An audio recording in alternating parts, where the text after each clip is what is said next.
Hi everyone, Sam here. Today I'm going to show you how to research a stock on TD Ameritrade's dashboard. Are you ready? Let's begin. So starting off, the first thing we want to do is click in the ticker symbol of the stock we want to research. After putting in the name of the stock, right now I'm checking in on ticker symbol STOR, known as Store Capital Corp. So this is the main page of the stock research. And the next thing we want to do is we want to understand what has happened historically. And let's look at the last year. So we've had COVID drop for this REIT. And as most REITs, there has been some slow recovery.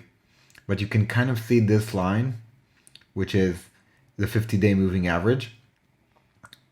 It is really sticking to it right now. And it seems it's going to continue to stick to it until a certain breakout point. So if I remove this, you would not be seeing that line. You're just seeing it like this, but I have that on and I can see the 50-day moving average. Now, if you want to see how this looks on a different stock, let's use Facebook, for example.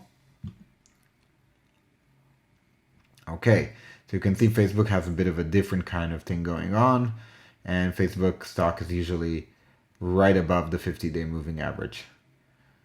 So let's continue. Back to store. So we now have an understanding of what was the history of the stock. We can go back to 3 years, and if we want more than that, we can just click here and you'll get more. So you can see that I can go all the way back until the inception of the stock, which was around 2015, and you can see the whole history. So closing this up, continuing on. Here you see the previous close, the last price the stock closed on, and today's open. You can see the company's market cap, how much is the company valued. Usually that valuation will be a combination between the price of the stock times the shares outstanding. Earnings per share, this is what the company actually makes a year in compared to the valuation. So $1.15 right now. Let me correct myself there.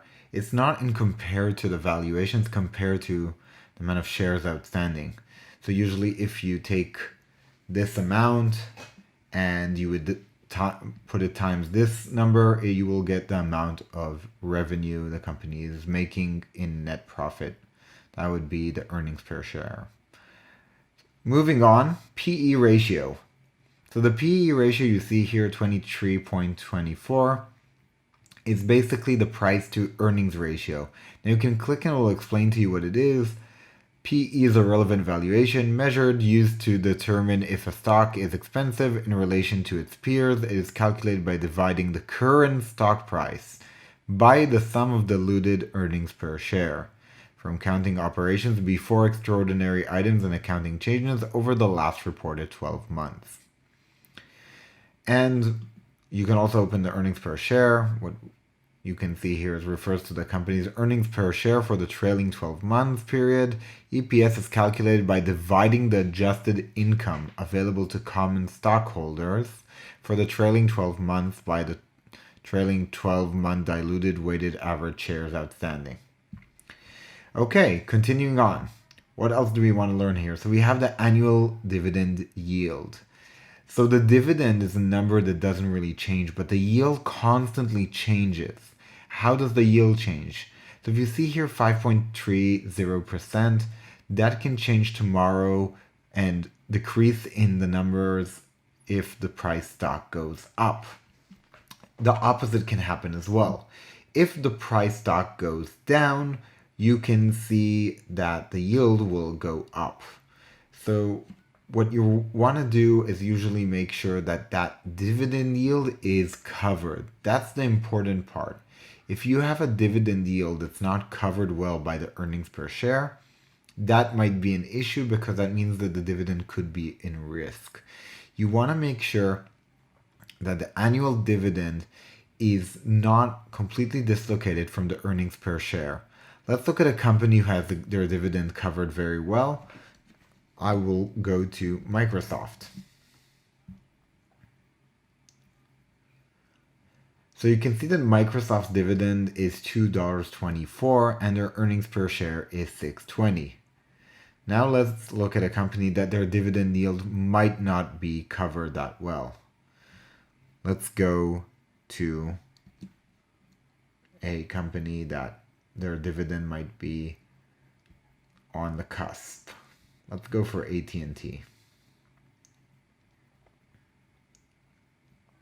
Okay, here you can see that there's a bit of a dislocation between the annual dividend and the earnings per share. There's actually a 33% more annual dividend than the earnings per share. Let's look at another company with a very good covered dividend. And that company would be Apple, where you can see it's 0.82 and the earnings per share is 3.27. So that's how you can recognize if a dividend is covered well. Sometimes there will be a temporary dislocation, but as long as it's not in numbers that are really huge, then you can be calm that the dividend is safe. I also recommend listening into earning calls to understand if the dividend is something that the management is committed to keep paying. And you can see that here it's not in the best situation in terms of the coverage, but it seems that it is not dislocated too much. So continuing on, let's see what else we have here. Beta. So beta is the measure of the security volatility in relation to the S&P 500. Now we can show you here really quick how a different beta, completely different beta looks like. Here's the beta of 2 for Tesla. So Tesla is way more volatile than the S&P 500 on relative terms, and it moves in a whole different kind of groove of its own, while SOAR moves very similarly to the S&P 500. Now, if I take Facebook, for example, we will get a beta of 1.3, which means that Facebook is a bit more volatile than the S&P 500 on relative terms. So beta less than 1 means the security price or NAV has been less volatile than the market. Beta greater than 1 means the security's price or NAV has been more volatile than the market. So jumping back to STORE, continuing on.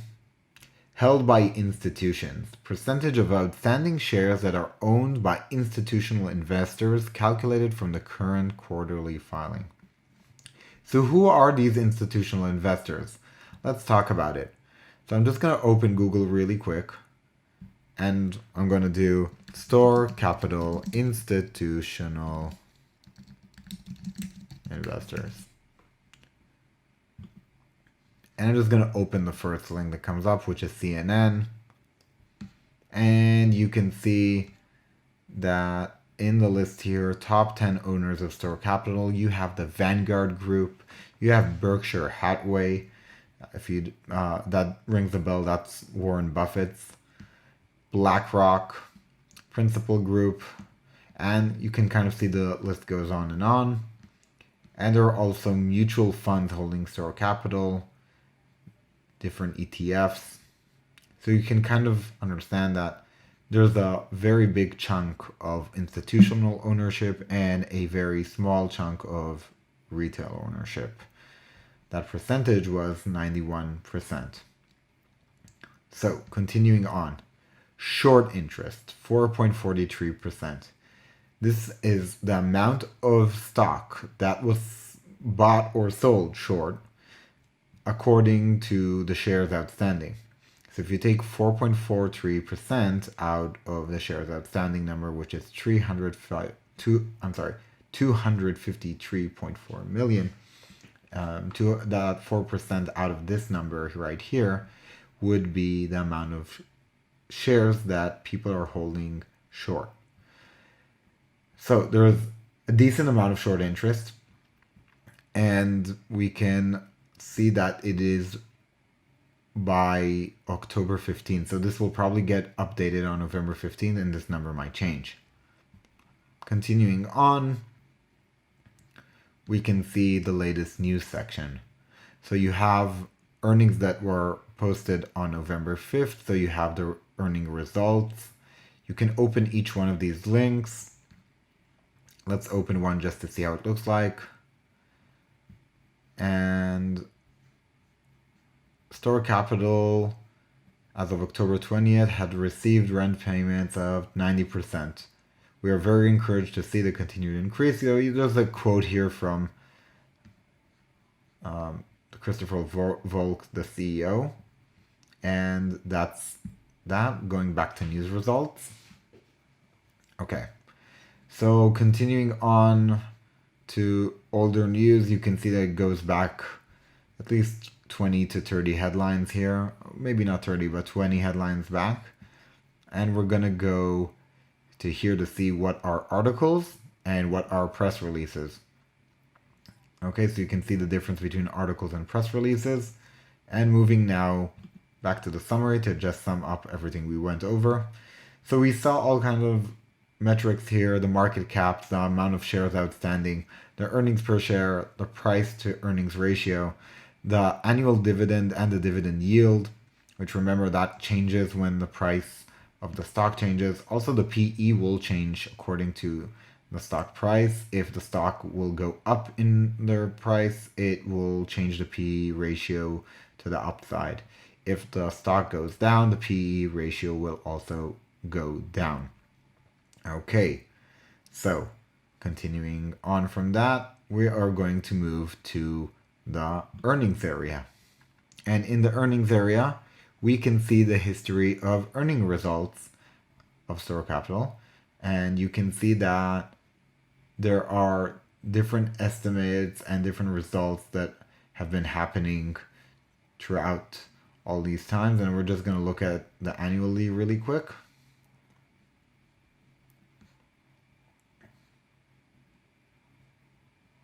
Okay, so here are all the earning results by store, and you can see that there are sometimes, I'm not sure you can see this, but right here where the mouse is, there's this like little gray circle, and that gray circle will show met expectation. And if there is a plus, a green plus, I don't know if you can see this plus here, it will basically mean positive surprise. So positive surprises and met expectations. Moving on, earnings analysis from earnings trend. Here you can see exactly what was shown before. Here's the positive surprise plus, just a different way to view it. Okay, moving on from earnings to the fundamentals. Fundamentals. So price to sales, something we didn't talk about it yet. So this is the revenue and how many times the price of the stock, basically the valuation of the company, in compared to the sales. So the valuation is 9.8 times the sales. Price to book. So price to book is usually good between 1 and 2. If it's under 1, might be the stock it might be a stock that's oversold and cheap. There are some banks right now, like Bank of America or Citi, that are trading at price to book around 1 or under 1. Wells Fargo as well. So something that to remember, that this number will usually be much lower than these numbers. And price to cash flow. Price to cash flow. Basically how much cash flow the company is generating every year. So, continuing on, historical growth for the past 5 years. The company is growing on average the earnings per share by 18%, the revenue by 28%, and the dividend by 6%. We can see the short interest for the current month, the previous month, according to October. Even though this is November, October is the current month here in the data. Percentage of float, we spoke about that. And days to cover, so basically the amount of days that people have to cover after they borrow the shares short. Moving on, so the amount of institution holding the shares, 516. And you can see the company's balance sheet, income statement, and cash flow from operations. insider trading. During the most recent quarter, 25,000 shares were bought in insider trading. That is usually a good sign. Continuing on. Valuation. So here's a valuation in compared to the industry. Assuming that the industry is a REIT, and it says here that it is taking REITs into account, Store Capital is trading much lower than the industry. Its price to sales is very similar to the industry, and price to book value is lower than the industry. Profitability. Store's gross profit margin is higher than the industry's. That's usually a good thing. The operating profit margin is also higher, and the net profit margin is also higher. Usually very good signs. Moving on to dividend. The annual dividend yield in compared to the industry is higher, which says something mostly about the price of the stock. Dividend percentage change seems that the industry is growing its dividend faster, and dividend growth in the last 3 years, it seems that Store is growing a bit more aggressive than the industry. Growth rates. So we can see in terms of growth that Store is doing well on some metrics versus the industry, especially in revenue growth and earnings per share growth. Effectiveness. So return on equity is exactly what it sounds like. I'm just going to read it out. Measures how much profit a company generates using money invested by shareholders. Is often used to compare a company's profitability versus its peers. The value is the income available to common stockholders for the trailing 12 months divided by the average common equity and is expressed as a percentage. So, moving on from that, return on assets, return on investment, and revenue per employee, which is a very interesting metric that changes very drastically according to whatever company we're talking about in whatever field. If we're going to look at revenue per employee, let's look at an example from, let's say, Facebook, which is a very, very different company in its DNA. You can see that the revenue per employee is lower. Moving on. So, financial strength. Total debt to total capital. Change in debt, total capital quarter for quarter, and interest coverage. So I highly recommend just reading these and going in one by one, just like we did in some of the other ones. And let's move on to the peer comparison. So in the peer comparison, we get WPC and VER. Verit and WP Carry. And let's look at the market cap of these companies. They're pretty similar, 6.8, 11.2, 6.9, not too far from each other. Yes, WPC is larger in size. We can see that the betas are not too different. The dividend yields are not too different. And you can see that Store's PE is very similar to WPC. The total revenue. Here we have some differences. These two have a higher total revenue, but the profit margins, you can see that VR is very different from WPC and Store, and there's a whole different story going on here in terms of the profit margins and the earnings growth and the revenue growth. So it seems that overall, Store here is in a better position than the other two, even though Store has gone down drastically in compared to WPC, but that action could have other explanations. You can see that in terms of the last few, see from the dip, Store has kind of managed to get on a positive traction, and WPC in blue and VER in purple are not in the same position. And again, Store had a higher place to fall from. And you can look at this over a year and it will look different, as you can see. But that was just looking at it over 3 years. Okay, calendar. So calendar will show us all the earnings releases. There's an option to listen to conference calls, and checking what else we may have missed.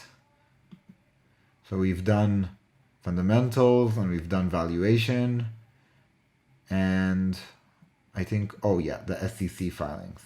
So here you can find the filings, company events, insider or buying or selling, and if there's any kind of announcement that is usually significant, it will go in here. So I hope you guys understand that it is pretty simple to research a stock, and it's really great to kind of compare it with other names if you really want to understand how a stock is doing relative to other indexes or competitors. Just looking at store and compare to the S&P 500 really quick before we sign off here, you can see that the S&P 500 did not have a dip as strong as store had. REITs have been hit way harder, and S&P 500 is comprised with other names and compared to REITs. If we look at the Nasdaq verse, it's going to be a whole different story. Nasdaq is blowing up this year, while REITs are still not in the clear. If you guys like this video, let me know in the comment section. If you want to see more videos like these, feel free to offer ideas in the comment section. If you want to get a notification when these videos come out, don't forget to hit the subscribe button. And if you enjoy this video and you learn something, don't forget to hit that like button before you leave. Hit that like button so the YouTube algorithm can help other people find this video. I hope you enjoyed this video on how to research a stock on TD Ameritrade. Thanks for watching. See you guys next time.